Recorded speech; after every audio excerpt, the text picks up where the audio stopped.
Welcome to Western Perspective. I'm Madeline Lombardi. For the last 9 years, Meryn Eades' Ngalla Maya programs has been a leading force in diverting young offenders away from a life of crime with purposeful vocational training, followed by good-paying local jobs as well. On the eve of its 10th anniversary, Ngalla Maya moved to a brand new facility in Welshpool with its very own training centre.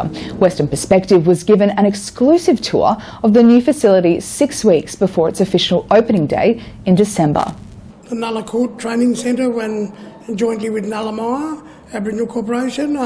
It's a massive step. We've moved to the new premises, and we've moved here because it's a one-stop shop, everything in one place, and we could do our training here and also have the office space, and it's all in one where we could in one place where we could support our boys and girls whilst they're doing training, and it's more hands-on and it's more, you know, accessible to them. It's 7 minutes down the road from the train station.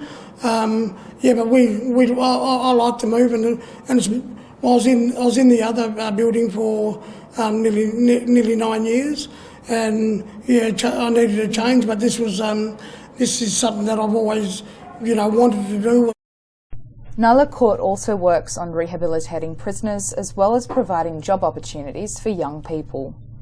The Aboriginal Corporation work on mentoring First Nation peoples to get them work ready, reintegrating them into everyday life out of prisons. We're seeing now in Banksia the 15 to 17-year-olds, they're left behind. We really need to reach out and help them. Many of the children are coming out with no education, no formal identification, and they're coming to us for help. We can't turn anyone away. We need to educate these people to break the cycle of poverty and crime.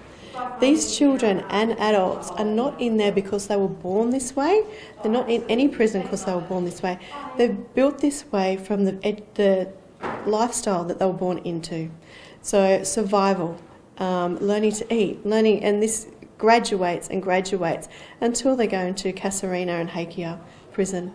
That's where we need to stop this cycle. Right now, we've had the last 2 groups go through. There was 20 in those groups, and 16 of them have employment contracts. So they're currently going through inductions. The other 4 will also be given employment, but they're working in different areas, so they haven't received the contract yet.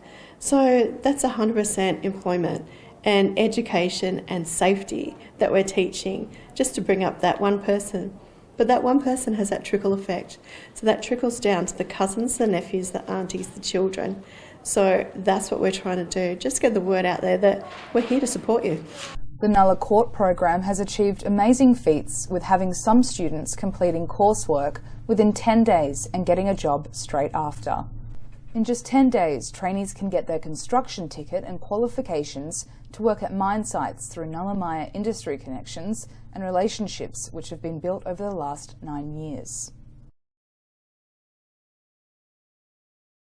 Yes, that's the best thing about it though, is that like at the end of all this, like we put in the work and then we get rewarded with it, like a job, like everything's like there for us, you know. We didn't know that Ngalla Maya and Ngalla Court was like actually doing this type of stuff. This is my first time like ever getting a job.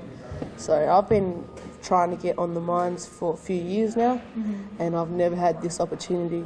Organisation that actually does, so we're so lucky to have this, you know. I said it's given them a good opportunity to start afresh, I suppose, or start not even fresh, to get new skills and get out there and do their own thing. The Ngalla Court program uses a through care process and model to guide students through a success-based training cycle.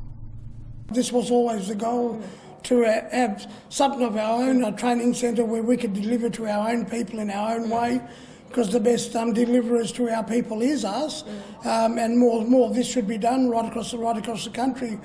Delivery of services to our people, from our people, for our people, and it's something that I've always strongly believed in. And now here is AMA WA spokesman Dr. Andrew Miller with his weekly COVID-19 update and medical commentary. Hi, thanks for your time. This time last week I was on my way back from New Zealand, and I'm pleased to say that despite me being one of the few people wearing a proper mask whilst travelling, I was able to remain disease-free the whole time. and a good trip it was. It's nice to be able to get out and see people again, as long as you can do it in a safe manner. And unfortunately, we seem to be on the verge of another building wave of the descendants of Omicron.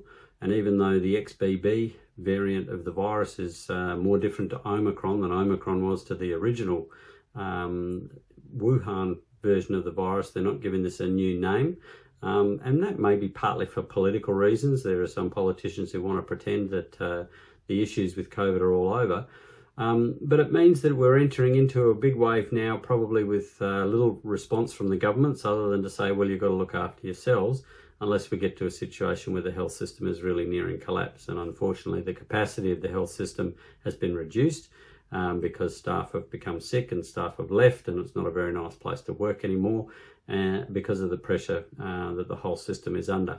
So it is worth thinking about what we can do to protect ourselves, and something unprecedented happened this week with the Federal Department of Health in Australia releasing a video by the Deputy Chief Medical Officer Michael Kidd, which is an excellent video in which he explains the importance of masking when you're indoors in public spaces.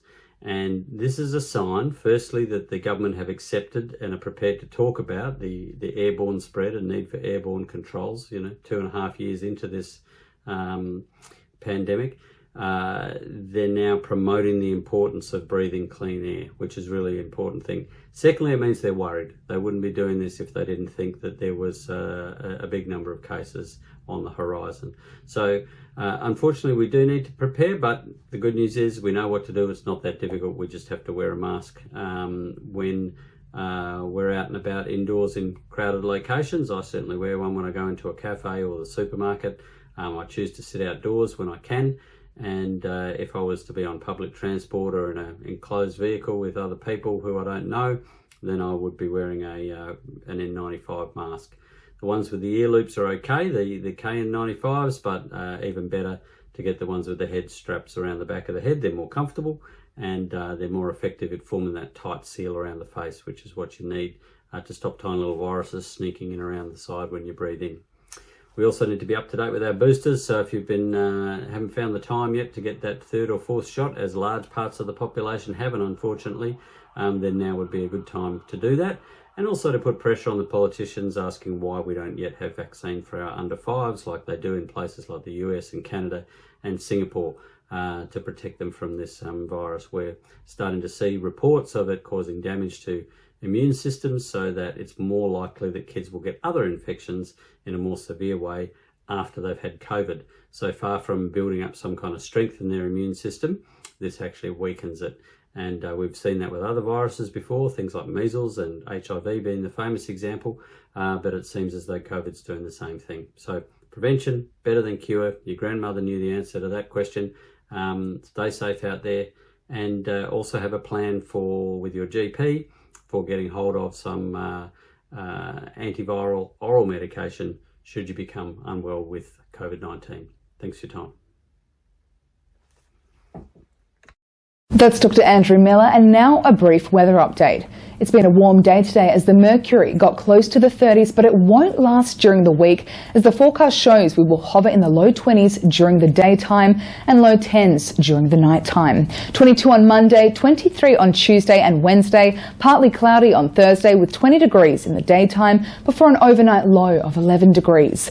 Plus a 70% chance of rain, so don't forget to keep your umbrella with you this week. And that's all from Western Perspective this weekend. We'll be back next Sunday. Until then, Ivan and Melly, it's back to you. Well, we'll certainly bring our umbrellas. Thanks, Maddie. But right now, here's Leo with what's coming up on 6 News tonight. Thanks, guys. Coming up on 6 News, I did not lie. Animal Justice Party MP Andy Medic speaks in depth about the alleged attack on his daughter last year, denying claims he lied about it being politically linked.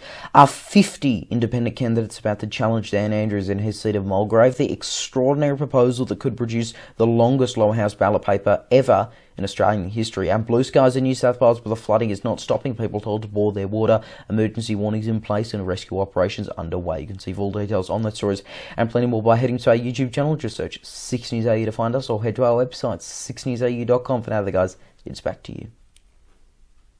Thanks, Leo. And that's our weekly news and current affairs. We have the latest news on our website, wamnnews.com.au. Don't forget to subscribe to the WAMN Extra News Club so we can continue our work in the community. Full details on wamnews.com.au/news/extra. From Melly and myself, we wish you good health, good night. See you next Sunday. Thanks for watching.